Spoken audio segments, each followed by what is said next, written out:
Hey there, I'm Paraag Marathe, President of 49ers Enterprises and EVP of Football Operations, and you're listening to Trust Me, I Know What I'm Doing. Yeah. My name is Abhay and I share conversations with talented and interesting individuals linked to the global Indian and South Asian community. It's informal and informative, adding insights to our evolving cultural expressions, where each person can proudly say, "Trust me, I know what I'm doing."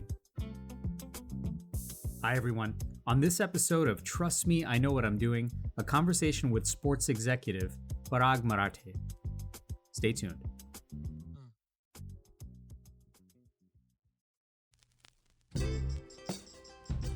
You know, it can certainly be a gift to understand yourself well enough to know what governs your short-term attention and what drives long-term success. And speaking of success, thank you so much for listening to this and sharing it with your friends and family, for posting a kind review or rating, and for following us on social media at Dr. Abhay Darndekar. Now, in professional sports, self-awareness to manage the task in front of you while having an eye on strategy to realize the goals of the future seems to take a blend of instinct, data synthesis, effective risk management, sometimes obsessive discipline, a lot of dedication and empathy, and a little bit of luck. It's at least the introductory setup in getting to know Paraag Marathe. Paraag has been with the National Football League's San Francisco 49ers for the past 22 years and serves as both the president of 49ers Enterprises and executive vice president of football operations. Now, his own professional arc connects the dots of a child loving sports and growing up in the Bay Area to working as a consultant on a salary cap analysis project for then 49ers head coach Bill Walsh, to serving in a variety of executive roles critical to the 49ers' success, including being a steward of using data analytics, to overseeing the development and opening of Levi Stadium in 2014. Paraag is the team's chief contract negotiator and salary cap architect, and in the scrambling world of constant pro football player personnel moves, supporting the general manager and the head coach to orchestrate yearly success at the highest level requires an affable toughness and an empathetic sharpness. He's among only a handful of South Asians in the NFL, and his multi-dimensional portfolio speaks to his many interests and passions. He oversees the 49ers stake in Leeds United as a part of the Premier League. He's also been a leader of USA Cricket. He lectures at Stanford's Business School on negotiation dynamics, and he's been an ardent community champion in fighting mental illness and eating disorders, serving on the boards of several nonprofits. Paraag and I had a chance to share a conversation about his experiences, and in leading up to the recent NFL draft, I asked him whether or not spring in the NFL and this time of year bringing in new players and hitting the reset button was at all kind and maybe even restorative. So I would actually, I'd take but kind of a 180 from that. Okay. In that I don't think it's kind. I think it's actually a little cruel. And let me describe what I mean is that, you know, you do everything you can to get to the point of trying to win a Super Bowl. And you only have 17 regular season games and the playoff games and all of that. And all of your year's work is poured into that. And yet, you know, with so few games, there's so much variance and so much noise that can disrupt your plans, as what happened to us in the NFC Championship game. Yeah. And the cruel thing about it is, you know, there's only one of 32 that win. And on a dime, you shift from doing everything you can to win the Super Bowl to all of a sudden you're back at ground zero, starting all over again, focusing all of your year's attention on trying to get back to the very same point that you were 364 days prior or 364 days later, to hope that whatever fluke, whether it worked in your favor or worked against you, this time goes for you. Yeah. And so it's actually kind of the insanity of it is what it hits me every time during this off season, where I'm just thinking to myself, geez, here I go again in the hamster wheel of just doing everything I can just to get back to the same point, very same point, and hoping that it goes differently. You know, at the same time, it's off season for 49ers, but it is middle of season, end of season for Leeds. Yeah. And so unfortunately, I am still deeply stressed about, hoping that we survive the Premier League this season and live to fight another day. So in that same vein where, yes, there's the cruelty, as you call it, and, you know, thinking about sort of the mindset both before and after kind of a signature moment like the NFC Championship game, when do you get the sort of restorative time? When can you sort of refresh and feel like there's some new energy, in the cycle of that hamster wheel? Yeah, I mean, it's definitely at times when you're adding players and when it's in free agency or the draft, for feeling refreshed about the team Yeah, or teams. That obviously happens in free agency or in the UK during our transfer windows when you're sure. adding players. But personally, I guess it only comes in the summer, maybe like the June July time period where it is. But this is not for the faint of heart. Yeah. Like if you're going to be in sports and be on the sports the team side of the sport, like you better love it. You better be passionate about it because otherwise it's going to eat you up and spit you out. I'm curious, are you in your head always kind of playing financial and data Tetris at all times? Is that just sort of the nature of the beast? Yeah, yeah, it definitely is. It's just more, it's just kind of the way I'm wired, I guess. I Yeah. mean, forget even about my day job or day jobs. It's just more just the way I'm wired. I'm always thinking about, the stats or analytics of things. I don't know if it's OCD. My wife makes fun of me because like I'm the kind of guy who checks every one of my accounts and our credit cards every single morning. Yeah. And it's just become a habit. I want to search for discrepancies. I want Right. to search for, or see how we're doing. Like I literally, it is a habit of mine.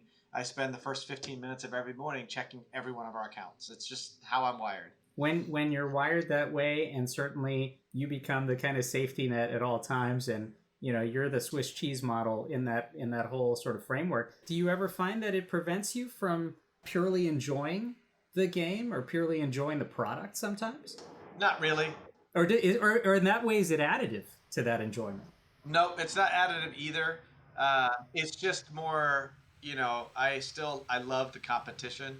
Yeah. I love the sport. I love wanting to win, and so I still get butterflies in my stomach the night before Premier League games or NFL games. I Yeah. still have all of my superstitions that I do before each Leeds or 49ers game, and I still love the sport part of it. What's one of those superstitions that you can share with us? Well, the quirky thing about superstitions are that if you share it, then it maybe is not going to be effective. Not going to be anymore. effective? All right. So you don't really want to share it. Let's just say I've got a dozen or so for each. Oh wow! All right. Well. Hopefully your process continues to keep you grounded with that. Yeah. In thinking about all the different machinations and iterations and processes that you go through, whether they're quirky superstitions or even financial analysis, data analysis, as you go through them, as we point to the draft particularly, or even many of these processes, are we at a point where we can basically use and transpose that same process to sort of an AI bot or wizard to accompany every coach, every executive, every administrator to make decision support or even make those decisions for us, for those of us who are not necessarily wired the way you are? Yeah, no, I don't think so, to be honest with you. I know I don't want to say it's a convenient narrative about, AI and data analytics taking over sports, but it's somewhat become an in vogue one. Sure. And it's not really accurate. I mean, ultimately, it is about what makes a player tick. What is his desire to succeed, his maniacal focus on success or die trying, Yeah. his heart, his teamwork, all of those things. That's innate and inside. And yeah, there's people that are doing lots of things to try to measure that a little bit better. But in all sports, not just speaking specifically about football, but in all sports, you're still just trying to find. If it was that easy, everyone would already have the answer. But Sure. And if it was that easy, you wouldn't see players being drafted so in the 7th round be great successes, or players Yeah. being drafted in the 1st round being great failures. And so it is not. It is. People are trying to make it more of a science, and they've done a better job. But it is still, there's so much art to it. Yeah, I think we struggle with that in medicine quite a bit, right? Where like, hey, we could just go ahead and the in vogue thing would be to have the decision support all the time. But in the end, there is an art to it. In the end, there is a kind of, no doubt. A creativity to it. In garnering so much success as you've had over so much time now, I'm curious for you, what do you have to unlearn to be a successful NFL executive or a sports executive for that matter? What have been some of the things that you've had to sort of unwire about yourself, perhaps? That's a good question. I guess one thing that comes to mind is that pro sports has so much profile versus working in a multi-billion-dollar widgets company. That everything you do is on the front page, or in this case, either praised or criticized on social media, radio, podcasts, whatever it might be. And so the thing that I've had to unlearn is to tune out the noise.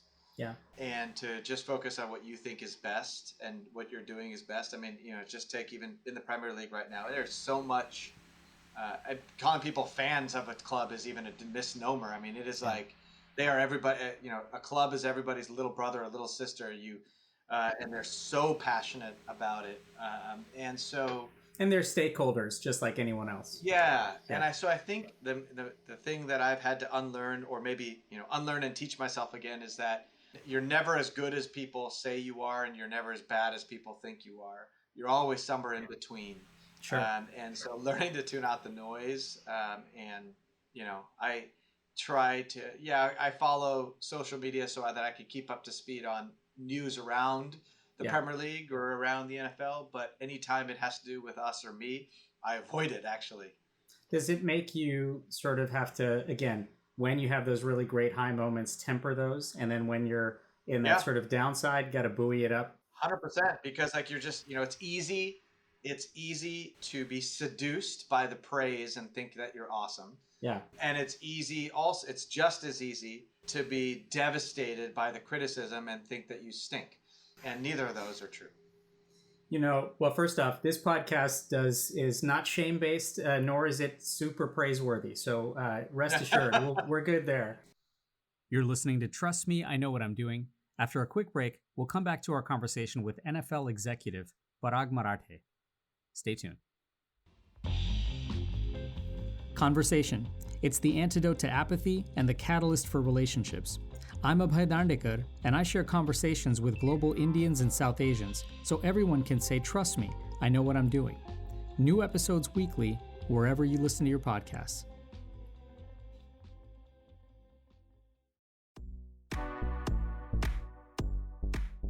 Hi, I'm Lily Singh, and you're listening to Trust Me, I Know What I'm Doing.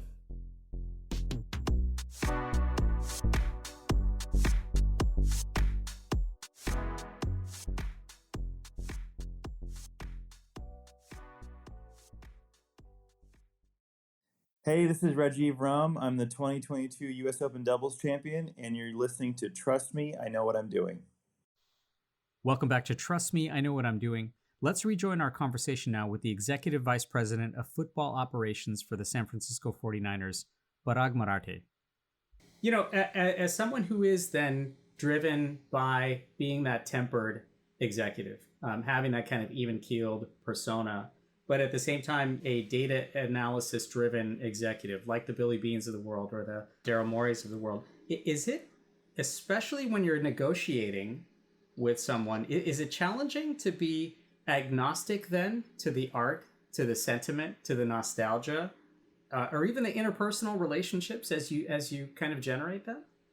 I'm not. Can you describe a little more? I'm not sure exactly what you mean.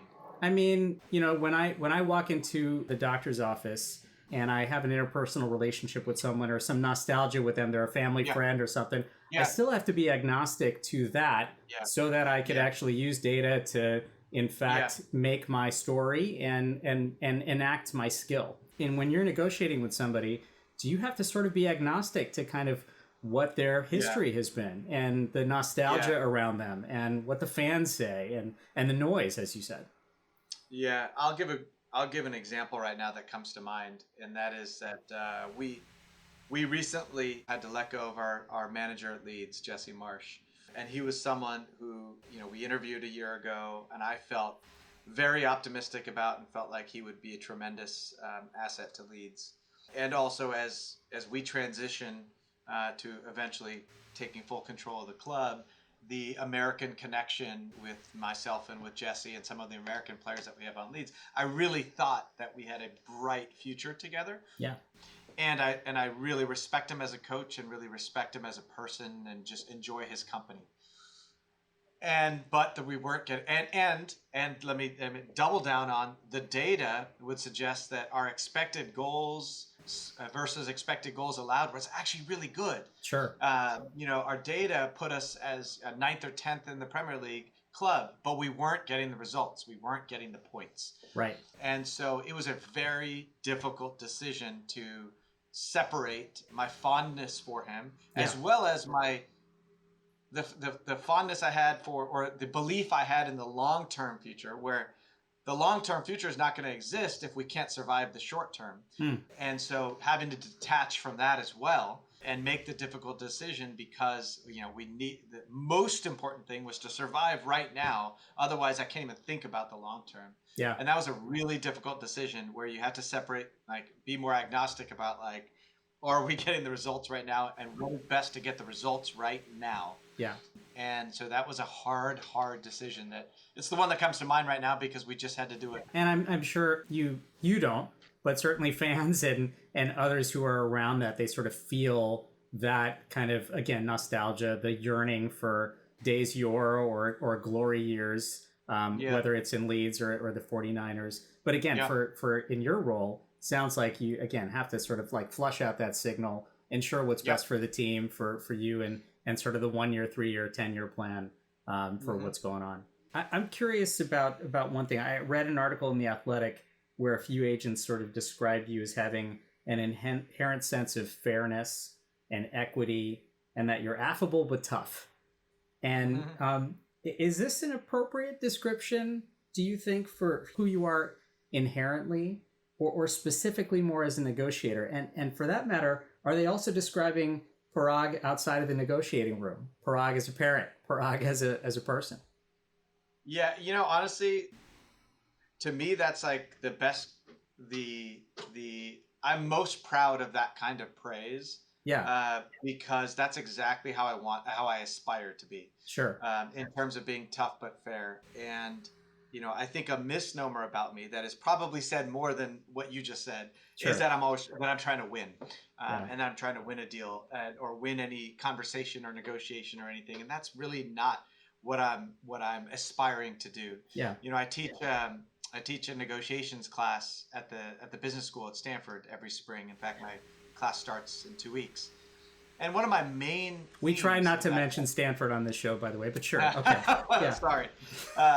One of my main themes of class is about never try to win a deal. The best deal is where neither party wins and where both parties are uncomfortably comfortable or comfortably uncomfortable. And that's the goal, always.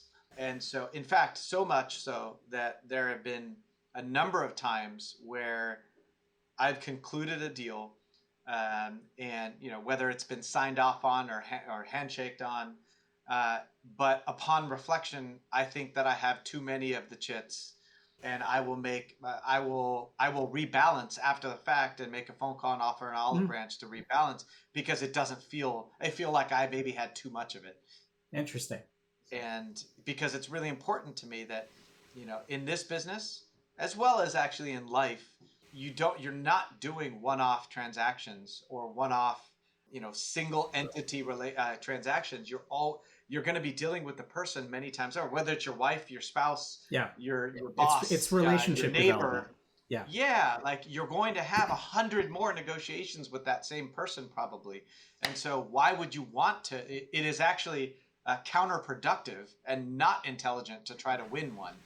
So I actually am very proud to hear that somebody would say that, because what would really hurt me and bother me is if someone thinks that I'm trying to win, and people do. Yeah. And that's one that just sticks in my craw, because that's really not what I'm trying to do. When you come to the negotiating room or the negotiating table, or start off and initiate that relationship, as you mentioned, and think a little bit more deeply about that, oftentimes the other person on the other end of the table is perhaps not at that mindset, and they're thinking that it's either win or lose, right? So, for you, do you have to kind of find a way to get to a certain point before you even start to sort of accelerate that process and make it feel so that there is a comfortable uncomfortability, as you said? Yeah, I think the most important thing is compassion and empathy. What I mean by that is I spend more time trying to understand the other party's emotions, desires, what they need, their own agency. What I mean Yeah. is, are they who are they reporting to? Sure. Who are their constituents? Do they have the agency to make a deal themselves, or do they have to go out and convince their people, whoever that might be? Really trying to understand the other side and putting my empathy cap on. I spend more time doing that than even thinking about what my own intentions are, and that's, I think, that's really served me well, because to help understand what is most important to them and why. Yeah. And then from that I can shape, is there a zone within what I know is important to them where I'm also happy? Yeah. And trying to then get to that point. By the way, in that picture behind you, is that Candlestick or is that No, that's Levi's? Opening game of At Levi's Levi's? in 2014, our first preseason game, first event at the first football game at Levi's. Congrats on that for sure. I wanted to find out, when you think a little bit about the empathy part, and when you think about kind of reflecting and self-reflecting and knowing who you are in sort of a growth mindset, and sort of in the theme of this particular podcast, but do you think of yourself as a South Asian American or an Indian American sports executive or NFL executive?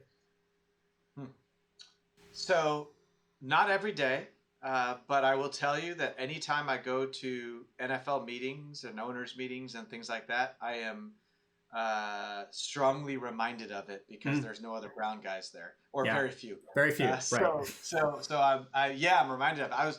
And the sad reality is, in 23 years now that I've been in the NFL, 22 and a half years, I was one of the, 2 or 3 Indian American people that worked on the sports side in the NFL on for a football team.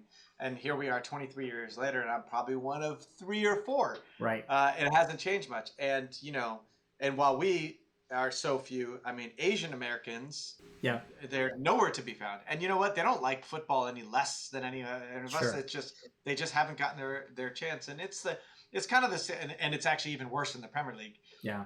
It's the sad reality of pro sports, is that it's a little bit less of a meritocracy as you would like to see.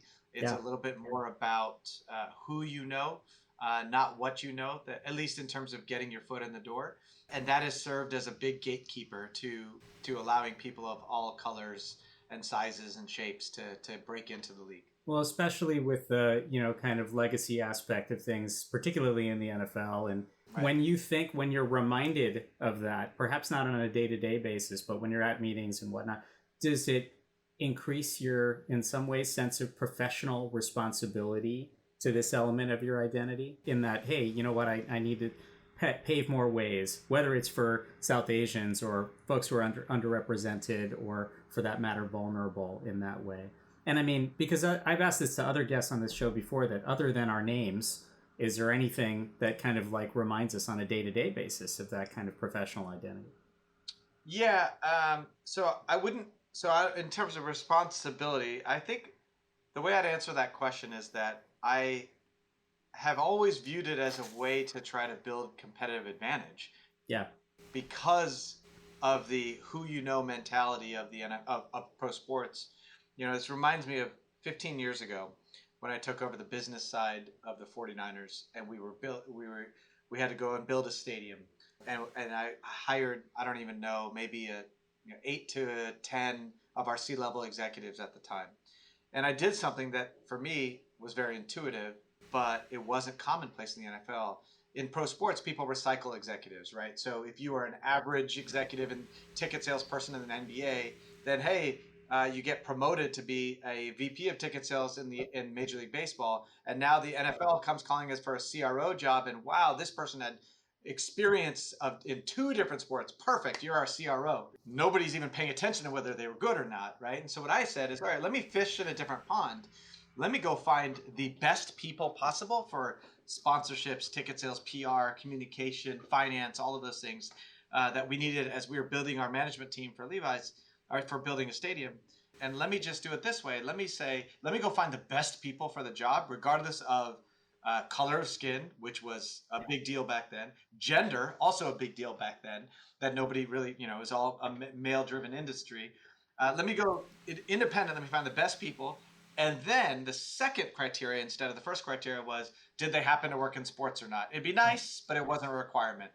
And so what we did is we built ourselves a very diverse, very qualified team that I just thought it built us a competitive advantage because we had all these people that many of whom didn't come from sports, right? But gave them their first chance. And so to come full circle to your question, one thing I'm very proud of is many of those people I hired back then are now presidents of sports teams in the NFL and in other sports who otherwise maybe would not have gotten their chance in sports, right? If not for me hiring them back then because they never had their who you know.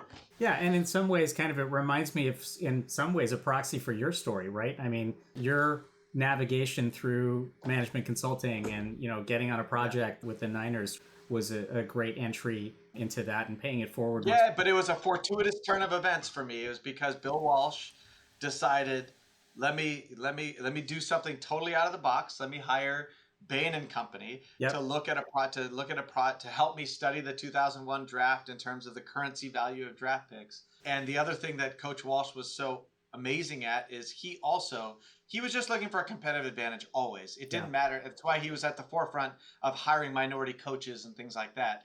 And so he gave Bain a chance and he gave me a chance. I was a little Indian kid who never played football before competitively. I played other sports, but I didn't play football. I didn't look the part. And he gave me a chance. And so for me, I got that break by good fortune. Right? Sure. And so it's always been in my mindset to try to pay it forward, so to speak, because I know I was given that lucky break. You're listening to Trust Me, I Know What I'm Doing.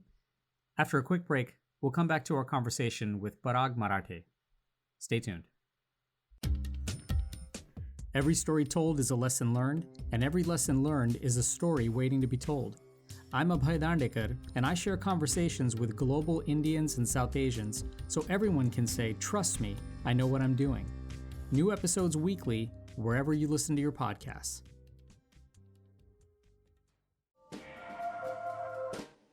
Hi, I'm Srikant Datar. I'm Dean of the Harvard Business School, and you're listening to Trust Me, I Know What I'm Doing with Abhay Dandekar.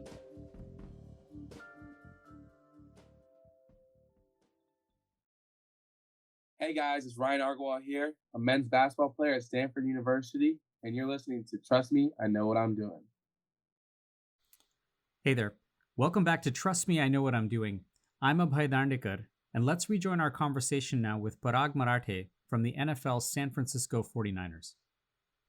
You're a key leader now in the 49ers, leading a global brand through leads, and you've always been a leader with USA Cricket too. What have these endeavors kind of taught you? You mentioned empathy before, and I'm curious what they've taught you particularly about empathy, especially with two very, very different fan bases than the NFL. Yeah. Well, I mean, it's interesting putting my cricket hat on for a second in that I'll be honest, I still only kind of know how to play the sport. I've been learning it for the last 5 years, and so I'm much better today than I was 5 years ago, or 4 years ago. But it doesn't really matter because it doesn't matter if a ball is puffed or stuffed. It doesn't matter if spherical or oblong or hard or soft. It's the sports, right? It's the same thing. It's about storytelling. It's about winning on the field or the pitch or the court, and it's about building a fan base, right? Yeah. It's about building your brand. And so it doesn't matter what the sport is. And and about selling tickets and sponsorships and building the commercial side of the business. It's the same thing, right? It doesn't matter if it's cricket, football, or soccer, right? It's all the same. And so, but the passion of fans is very similar. And cricket is being the second largest sport in the world. And there's a lot of people who are very, very passionate about the sport. And here we are in the U.S. with the second largest sport in the world, but the U.S. being the largest media market in the world is such a nascent opportunity to build something so big. And so, trying to put that together was interesting. Now, what I learned the hard way is that there are a lot of politics in American cricket or global cricket. And so navigating that is very, very complicated. And so it was almost hard, or is almost hard to truly be successful with my empathy cap on, because so many people have so many emotions around cricket, and so that has been a difficult one.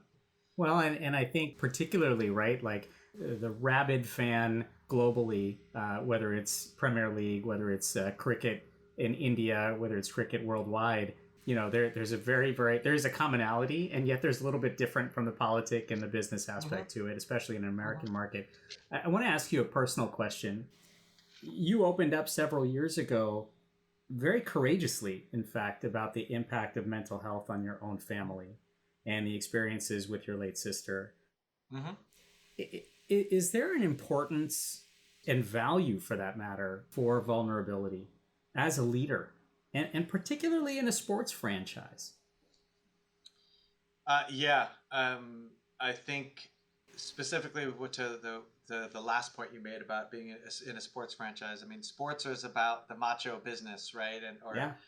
Showing your machismo and never allowing showing weakness, especially during a match or a game. It's important, right, to do that. But that's just the game. It's the event itself. I mean,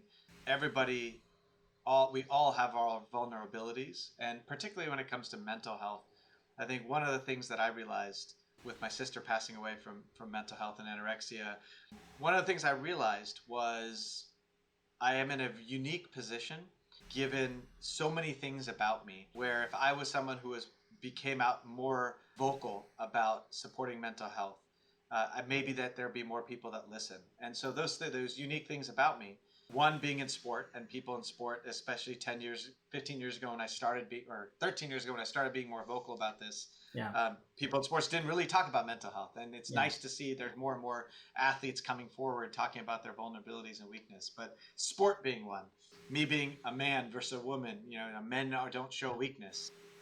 And then third, and probably most impactful, is being Indian American or being from the immigrant community. As well as I do, like there's no such thing as mental health in Indian families. It's about get your good grades, do this, and nothing else matters. I don't care if you have friends. I don't care if you're stressed out. I don't care if you're unhappy. Like, you just have to succeed, and there's nothing else that matters. There's my parents grew up not believing that psychologists and psychiatrists were a joke, and that mental health wasn't a real thing. It was just an excuse. And so for me, someone who is a man, an Indian American, a minority, being in sports, speaking about mental health and vulnerability, maybe there's someone out there that would listen. Every time I spoke about it, maybe there's just one person out there that would listen, and that's one more than I had growing up, and that would be valuable.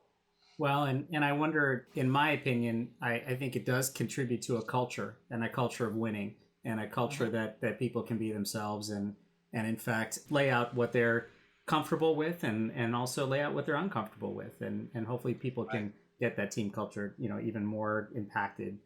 I remember this a slightly different twist on somewhat of this, but I remember when the Yankees in the 80s were just kind of muddling around and mediocre, and they were just going through a lot, but their brand was so large that sort of progress was always possible. And it sort of brings me back to what you said earlier about the cruelty of the NFL cycle and whatnot.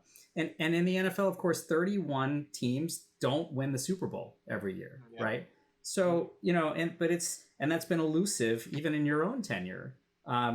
Is it a fair measurement to have that expectation and say that it's so binary, it's so black and white, even when there is so much progress going on?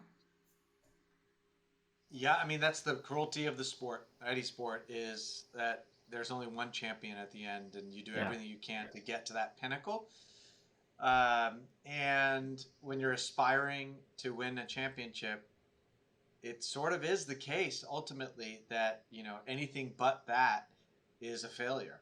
And yes, it's nice to have progress, or yes, it's nice to be in the mix every year. But at the end of the day, I think the thing that gives great perspective in any of these sports is there's so much luck involved in any of these sports, especially when you have so few games, like 17 games, and sudden death playoffs, right? It's not like NBA where you have 7-game series, where maybe the cream rises to the top more frequently.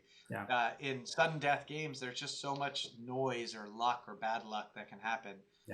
so that all you can do is put yourself in a position to get to the dance. Put yourself in a position to be able to be in that arena when the coin is flipped and see which way and then ultimately if it's heads or tails, like, some of it is out of your control. Yeah. Right. But just to get to that point where you have a chance like that, that's all you're trying to do. Because like it's easy to go down a path where you just feel terrible because you never won. But yeah, all we're trying to do in any of these sports is try to get to the point of putting yourself in a position to win. And then what happens. It reminds me of two things. I mean, one, that first off, it's helpful to have sort of a Kleenex box of quarterbacks, if you can, over the year. And then second is for you guys, does it make progress and does it make celebrating that progress, difficult? If in the end it's still black and white, it's still about the win. Yeah, it probably does. To be honest with you, it probably does. It's hard because ultimately it's you want to reach the top of the mountain. Right. So in thinking about our chat, I actually searched your name on Google. And what was interesting is that the first two videos that pop up are titled How the 49ers Have Outgrown Paraag Marathe and Why the 49ers Need to Fire Paraag Marathe. Yeah. What has...